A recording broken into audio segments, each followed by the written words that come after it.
What's good, everybody? This is, I guess, another video pertaining in the How to Play series. Because when I first started my YouTube channel, I wanted to teach everybody, even even your grandchild, even your baby, even your fetus. I wanted to teach them how to play Splatoon 3 for the Nintendo Switch. All the chargers, all the shooters, all that jazz and whatnot.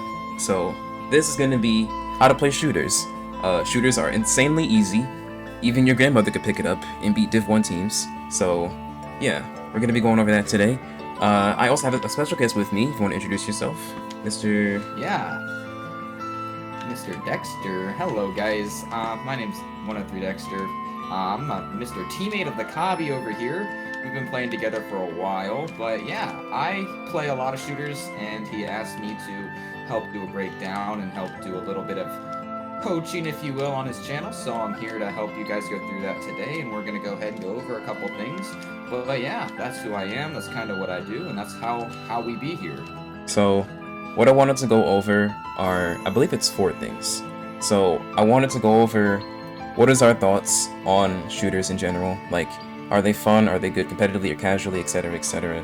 How to actually play the weapons, you know, like positioning or having awareness, you know, good movement and whatnot. The abilities you should be running on shooters. To be honest, in my opinion, abilities don't matter at all, but I guess we'll give you some abilities that we should recommend.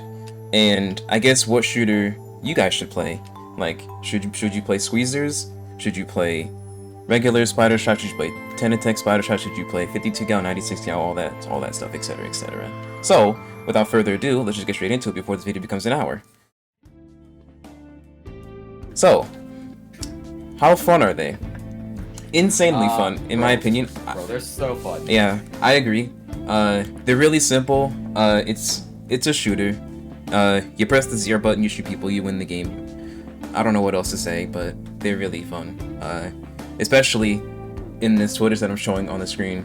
Splash is like the shooter you should probably, I think you should get used to and get well-rounded with, because you're gonna see it a lot, like literally everywhere, and it's like really meta-defining.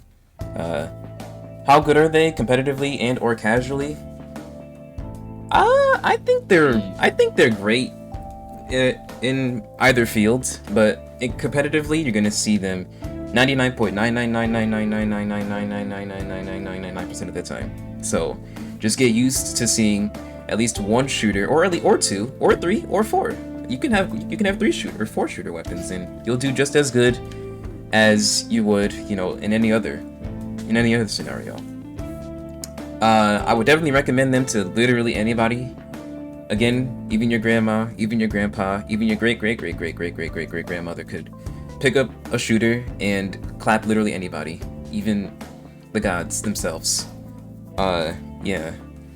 I'm not sure what else I should elaborate on, aside from they're really fun. I highly recommend them for anyone in the casual field or the competitive field. And yeah, that's pretty much it on that category. Any thoughts on that, Dexter? I do have thoughts. I think shooters are the best introductory class to play, not only because they're so fun, but also because there is a shooter for every single role. I mean, you can go really long range and play like backline with Jet Sculpture, or Squeezer even, and then you can play midline with other things, and then you have the classic splatter shot and splash and other things you can just hold forward with and kill everybody. So it's a great thing to pick up, guys. As he said, even your grandmother can pick it up and clap literal D1 people. It's so easy. You should try it. Well said. So, they're fun, anyone can pick it up, so they seem easy. So, how to actually play the weapon. So, positioning. Honestly, it's always map dependent. Here we are on Scorch Gorge. I don't like this map, personally, but like, you don't want to be like too far up like the whole game. Like, you can have confidence, but you know, dying like the whole game isn't like ideal, since you want to usually play around your teammates, you know, most of the time. I don't know if you have anything else to say about positioning, Mr. Dexter. I do. So usually, as you can see, this is kind of the middle of the stage. This is a really good neutral ground for when you're not pushing and when you're not defending, if you just want to stay here and kind of like use your sub weapons and use your range to keep people away, then you'll do really, really well when you're getting your special, and that way you'll have it for later. If you can kind of stay safe and only push in when your teammates are with you, like right now, Kabi's behind me, this is really good. Like, this is really good. When there's two of us here, it's really, really good. It means we have a lot of control and it's really hard to approach us. So when you're in the middle or something like this, or whenever you're somewhere, going with someone will definitely help, especially when you need to move in and create space. Where you should be most of the time is with your teammates, of course, but like in this middle ground here is definitely the best place. You don't want to push up too far and then die, and then or trade. You don't want to trade or die. It's better to stay alive and keep control of mid and whatnot. Using specials, you don't want to like waste, quote unquote, waste your specials too early. Like, you see that there's like a person pushing up like from down there or something, and then you pop a special while you're over there, and then they don't die to it. And now you wasted a special, and now they charge their specials, and you know you put yourself in like a bad situation where they could possibly push or score or knock a few of your teammates down. But I guess that's about it for positioning. I wanted to talk about awareness yet again because I did mention it in the last video, but I wanted to kind of go a little bit deeper into it. Awareness is very, very, very, very, very, very important. A lot of this is important, but in my opinion, I think awareness is like very vital to a team, because if you don't have awareness, then you're just gonna run in blindly and die to, I don't know, a stringer or random shots that are just flying around. So it's always important to keep an eye on like your special gauge, their specials, the weapons they're actually playing, where they are on the map, opening your map, seeing where your teammates are, if they need any help, if you paint their feats or whatnot. Anything you want to add on that, Dexter? I do. So if you look to the top of the screen, I know you can't exactly, like we can't like do a laser pointer, but at the top, the very top, on either side of the clock, you'll see that I'm kind of glowing. I'm in the purple. At least I think so. That's what it looks like for me. But I have the little Tenatech logo, and my thing is glowing. That means I have special. And I have the little flames above my head. That means I have special. Kabi does not. This is something you want to pay attention to, especially if you're pushing. So like as you can see, the clan basket is over there. Now Kabi doesn't have special. And if Kabi were to try to go back there because he knows that a push is coming because he has special. Now if he were to just sit there, I can do this and make him move. And he can't do anything because he doesn't have his special. So what you would like to do is you would like to try to make sure that you have specials to counter their specials. That way you can also be like, hey, look, I can have some pressure too. And that's going to be a really huge thing that you want to pay attention to. Now, when you spend a lot of time playing the game, especially at a competitive level, then you will start to be able to like kind of unconsciously know when someone's going to have their special. You'll be like, oh yeah, they're close to special here, they're close to special there. But that also comes in with a bunch of other very high-level awareness things, which I'll have some videos coming out on my channel soon. But when you're doing basic awareness things, just really try to keep in mind when you have special, because that's when you can push, and when your opponents have special, that way it's going to be harder for you to push, and they might actually be deciding to make a push. So make sure you keep an eye on the special gauges on the top. Those are going to be really important. So we were talking about how he was forcing me to move with his special, so I guess we can highlight on movement. I think movement with any shooter is like the best in the game, easily, because it shoots really quickly. You can strafe really easily. I might as well highlight on what strafing is. As you can see what Dexter is doing right there, that's called strafing. You shoot and you literally hold your going squid form button and you just move around. Or you can actually just hold, honestly, you can hold both back triggers and just go back and forth. It's really hard to hit. Like, I could shoot in one place and Dex could probably avoid like a little bit of the shots, and like it's really good for getting out of tight situations. Yeah, you're gonna see a lot of that in a competitive play, maybe even in casual play. But yeah, it's always important to stay on the move and keep your opponents guessing on what you're actually doing. You don't want to go in too far, of course, and then you just get picked off because you think you know it all and you're strafing back and forth and like, oh wow, it's so cool, guys, look at me strafing back and forth. Wow, they can't touch me. Haha, funny. And then someone will throw a toxic mist at you, and then you'll realize that it's not funny anymore. Yeah, then that slows you down and you can't move and then you just die and you get targeted and you get split bagged. But yeah. Anything you want to add? Not really. I think you covered it pretty well. Although a lot of things, as you said, keep people guessing. You'll see a lot of upper level players doing something without the shot strafing, like we pointed out specifically shot strafing, which is this kind of thing that you see me doing back and forth. But you'll see a lot of top level players do something called squid rolling, which I know he talked about in his Charger video. And then there's also sub strafing, which, you know, there's been tons of videos on how to do that, tons of tutorials, but all those upper level advanced movement techniques are going to be able to have you avoid more shots than you usually would. Say you were, you know, walking or swimming in a straight line and Kavi was like, oh, look at this dum-dum, I'm just going to shoot him because he's moving linearly. When you're taking fights and when you're trying to stay alive, you really don't want to do that. You want to try to use your weapon to its fullest extent, and the best way to do that is just by indicating some of these little strafing techniques that we just went over. With all of that jibber jabber out of the way, we got don't overextend, aka overextending meaning don't go in too far, don't think you're all that, don't think you can kill the entire team. You're probably gonna be sadly mistaken and just get picked off by, like, I don't know, a charger or I don't know, a machine or whatnot. Always be aware of when your opponents have their specials. Know when to push up. Know when to, you know, take fights. Know when to, and practicing your movement. Movement is very, very important. Not as important as like awareness, for example, but it's very important to, you know, not just run in a straight line and paint the ground, because there's no paint below you and you can't get out of a situation. So work on your movement. Perfect it even, and I'm pretty sure you'll do great. We can talk about abilities now. I talked about abilities in my Charger video, and I think I talked about abilities only in my Charger video, but I don't, personally, I don't care. I don't care what you run. You can run Thermal Ink, you can run Muse Punisher, an Opening Gambit, and Object Shredder, and you'll do just fine as some of the top level players. That's just my opinion, but I would recommend like LDE, like Last Ditch Effort. LDE is insanely good. Comeback can be good too. That too.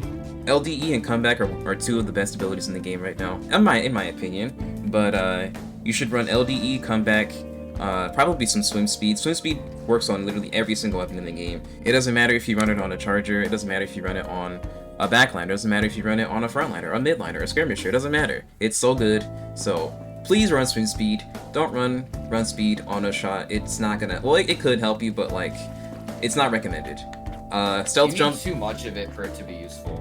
Stealth Jump is also really, really good because you're probably gonna be in the front a lot of the time, and you're gonna be jumping in trying to take fights, trying to get picks. So, you know, if they can't see your marker, your jump marker, then you can just get the kill for free, and you know, stuff of that nature.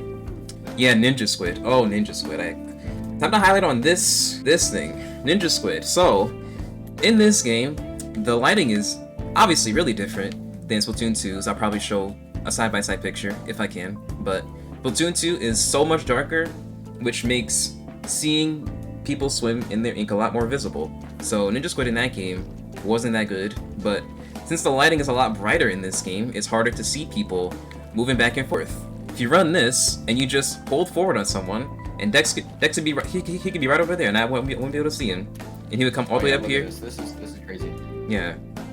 So anything else you wanted to add to that? Not really. As I said, as you said, I think we touched on like probably the best abilities. You can run whatever you want, although if you're gonna be running like, you know, 3 pures of sub power up, people might look at you a little funny. But Sub power up, yeah. You know, try to keep your abilities variable. Like, don't put a bunch of one thing, because the way the mechanics are for abilities in this game, the more you have, the less effective it becomes over time. So it's actually like a reverse curve. I don't know how much you guys are in the math, so I'll keep it simple. But basically, it shrinks really, really fast when you have a lot of something. So that's why you'll see a bunch of people running a bunch of different subs, a bunch of different mains, and that's why you kind of want to keep the abilities varied to what we said. And some of the things we touched on are really going to help you out with that, because they give you a bunch of different advantages for the space that they take up. So, does this even matter? Like, we highlighted on how good Ninja Squid is, how about the lighting and whatnot. We highlighted about the best abilities in the game. We highlighted about how good it is on taking fights and whatnot. Does it even matter in a competitive setting? In my opinion, no. Still no.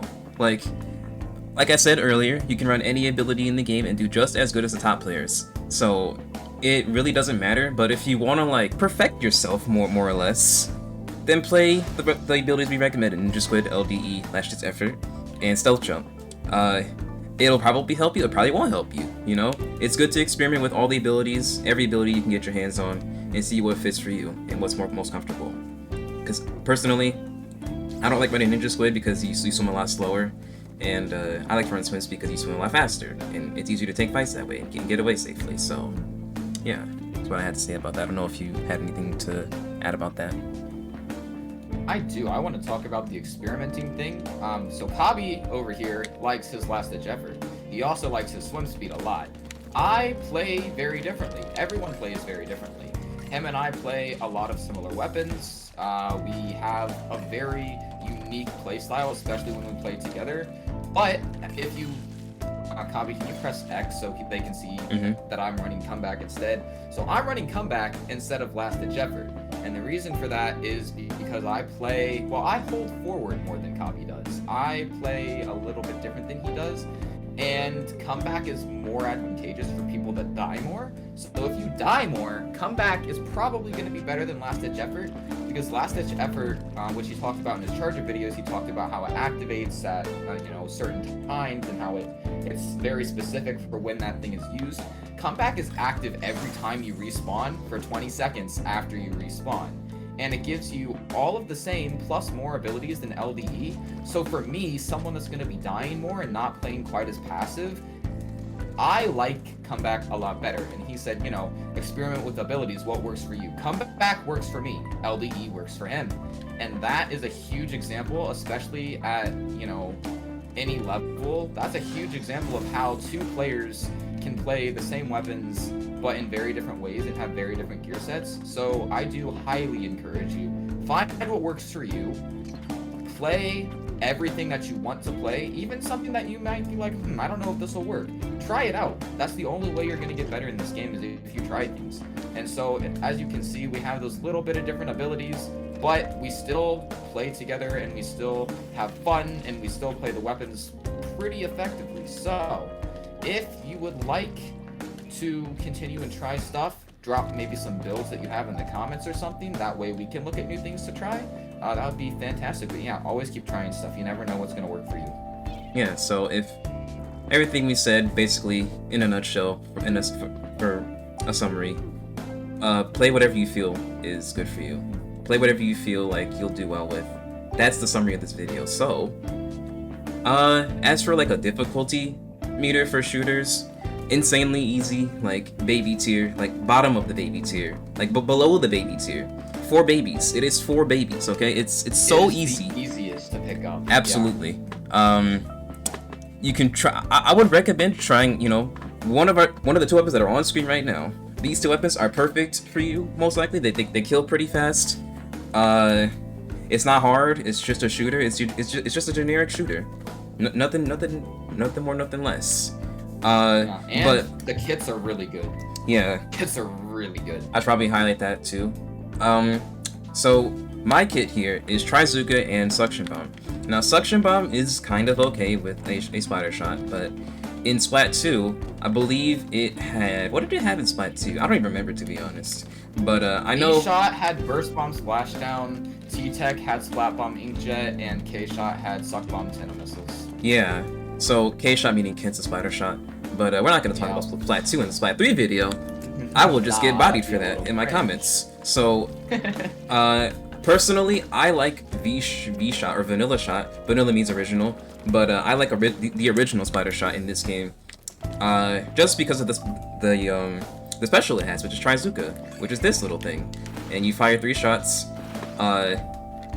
It's not really hard to aim with, but it definitely takes a lot of skill and a lot of practice. And it doesn't kill up close. It doesn't kill up close. Yeah, I might as well show that too. It doesn't do anything up close. It's really sussy baka up close. I've played this game for 600 and something. But anyways, I've played it for my amount of time, a good amount of time, and this thing does not kill up close. Like, it took me three shots to kill you up close. Like, I mean, so be mindful of that, and you want to take, you know, keep your distance from someone. You know, you want to actually use the weapon. It's not a panic special. Yeah. It's not a panic special. It's not like Bubbler where you can just, oh yeah, crap, I'm in danger. Yeah, panic special meaning you're in danger, and then you pop special out of, you know, you're getting shot out of nowhere. You don't know where you're getting shot from. So yeah. Moral of the story: I like V-Shot a lot more than Tenatech. So I don't know. Dexter likes Tenatech. Do you want to talk about that? Oh, I do want to talk about Tenatech. The reason I like Tenatech is because I don't really like Suction Bomb in combination with Splattershot. The reason for that is throughout all 3 games, I've played Splattershot that has a Splat Bomb, and I've played a lot of Splat Bomb weapons, and my Splat Bombs are really good. And you can, when you start to play the weapon at a really high level, you can do really, really, really awesome bomb combos where you can like throw a bomb and then hit them twice and they kill them and you reduce your kill time. And you can also like, you know, you can do a whole bunch of different things. So let's see, that's over there. I had explained it in my Charger video, but basically, you throw a bomb behind someone, it forces them to move forward, and then you just kill them further. And then you shoot them, yeah. So like, he's coming out of spawn and I can see him. I'll be like, oh, there's a bomb behind you. He can't go backwards, so he has to come closer to me. And this weapon kills a lot better when you don't have to deal with the tail end RNG at range. And so you can just kind of, you know, give them a little love tap really, really close and send them back to the zone where they came from, if you know what I mean. Shooters in general, really easy to pick up. The kits are, you can take a look at them. They're not like super like needed to like, you don't have to be like, oh, like, for example, there's a Splash on their team. I have to play T-Tech to push them out faster, get rid of Crab, which I kind of recommend that because Trash Wreck is actually really good against Crab. But you don't have to do that. Booyah. Yeah, Booyah Bomb is really good too. I don't think there's a shooter that has. Oh, there's Aerospray. Don't play Aerospray. Don't do that. Don't play Aerospray, please, guys. Don't do that. Like, I know it has Booyah Bomb, and Booyah Bomb is really good against Crab, but don't do that. Don't.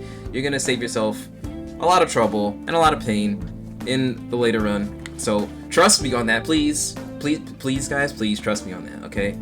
But you don't have to focus on like the kits themselves. Just focus on the weapon. Like, you'll do just as great with the weapon if you're not focusing on like the special, like spamming the special. A summary of what we just talked about. They're fun. They're really good competitively and casually. Always be aware of when your opponents have specials. Always be aware of where they are on the map. Calling them out.